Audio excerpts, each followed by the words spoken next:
Scandal, passion, violence. The court of Versailles is the center of the world, but one woman is about to bring it to its knees. She did everything right. Her reward? An empire turned to dust.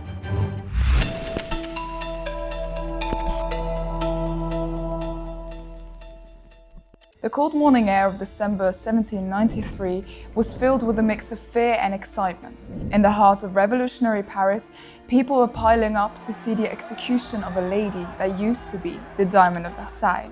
Madame du Barry stood in front of the guillotine, her eyes reflecting a life lived in glamour and grief. De grâce, monsieur le bourreau. Encore un petit moment. She begged, barely audible over the noise of the crowd. Please, Mr. Executioner. One moment longer. She wasn't only asking to stay alive a bit longer. It was a reflection about the unpredictability of life and how fragile our everyday lives are. You've heard of Marie Antoinette, and no doubt you've probably seen movies about her. But have you heard the story of Madame du Barry? Both women could not have been more different than one another, and yet their lives ended in the exact same way. It's quite interesting to think how a lower-class woman became such a big deal for the French Revolution. But the question really is, was Madame du Barry just the king's favorite, or was she the symbol of corruption that led to the downfall of the French monarchy? In the small village of Vaucouleurs, a girl was born with beautiful blonde hair and blue eyes. She was the daughter of a seamstress and an unknown father, grew up with very little, but life had bigger things in store for her. When she grew up, she caught the eye of a wealthy merchant who cared enough to give her an education at the convent of Saint-Ours. This was a place where younger girls that were in danger of ruin were put in, so they were given an education to have a better chance at their future. But Jeanne's personality and adventurous spirit was way too great to be contained inside of these convent walls. Jeanne! Fille de Satan! Je prendrai à lire ces livres! Baisse tes yeux! When she turned 15, she was finally free of the strict rules of the convent and took the next step in her journey, Paris.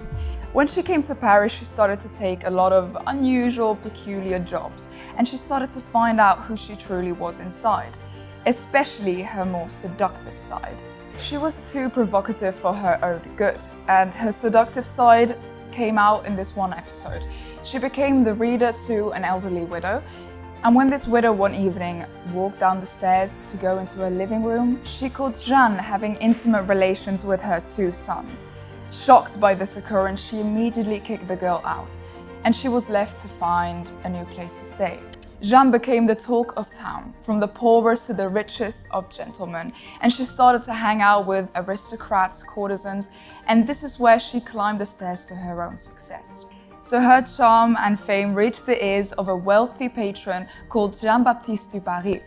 He taught her everything there was to know about courtly love, seduction, passion, and when she became a courtesan in one of his pleasure houses, she started to engage with the higher class of the French monarchy at the time. So this is where she started to make her ascent towards the French royal court.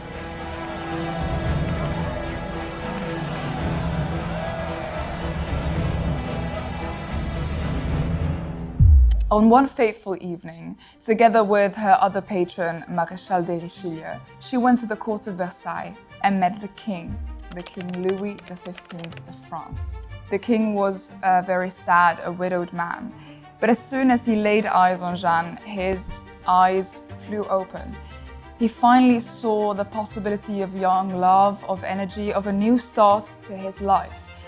She brought life into the king's old heart. You can imagine what Jeanne must have felt at that moment. She was about to have relations with one of the most important men in the country, gaining influence and power at the same time. But a plan needed to be set in motion. Jeanne was a commoner, a lower-class woman, and so unsuitable to become the official mistress of the king. So what did Jean-Baptiste du Barry do? He married her off to his brother, and so she became a comtesse, fit to be the official mistress of the king. She sure knew her way about men and politics, but was she happy to be passed around like a possession? No one knows. But the one that was going to make her truly happy was the King of France. 1769, the evening when Jeanne Bécu was going to be presented to the court of Versailles as the official mistress of King Louis XV. The Grand Hall of Mirrors was buzzing with energy as the French nobles went in. Everyone was talking about the woman that won the old king's heart. People envied her, people hated her for her lower class position, and some even admired her for her courage. But all of these rumors were silenced as the doors of the Grand Hall of Mirrors opened. La comtesse Jeanne Bécu.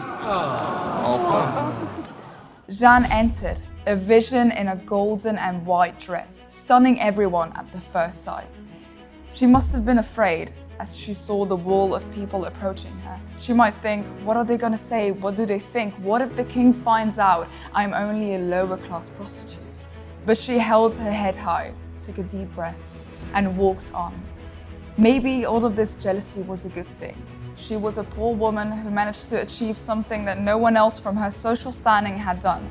She should be proud of herself. Everyone fell silent again as she bowed in front of the king deeply, looking him directly into the eyes.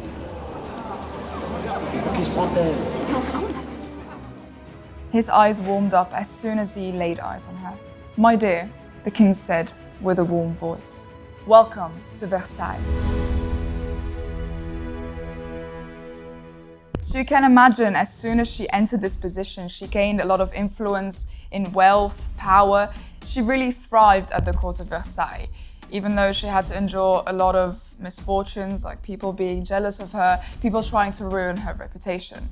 Qu'il ne soit absolument pas nécessaire d'être noble pour s'établir à la cour, n'est-ce pas? N'est-ce pas? But all the while, the king showered her with jewels, estates. She basically swam in luxury. But that was not the only thing she did. She also became a patron to the arts, having her own private saloon of artists and great thinkers of the time. And together they painted the canvas of 18th century France with new ideas and styles.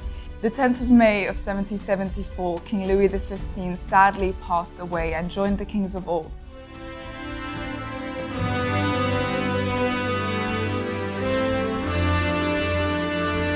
Le roi est mort!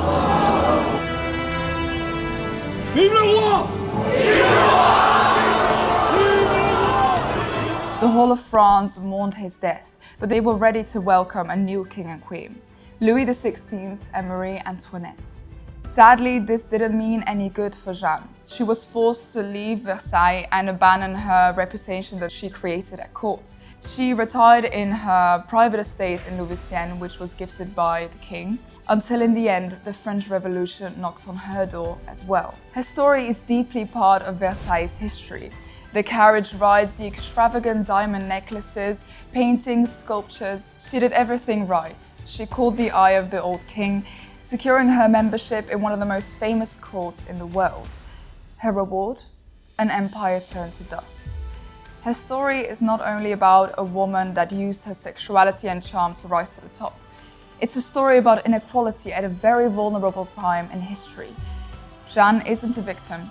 She actively participated in her construction as the official mistress.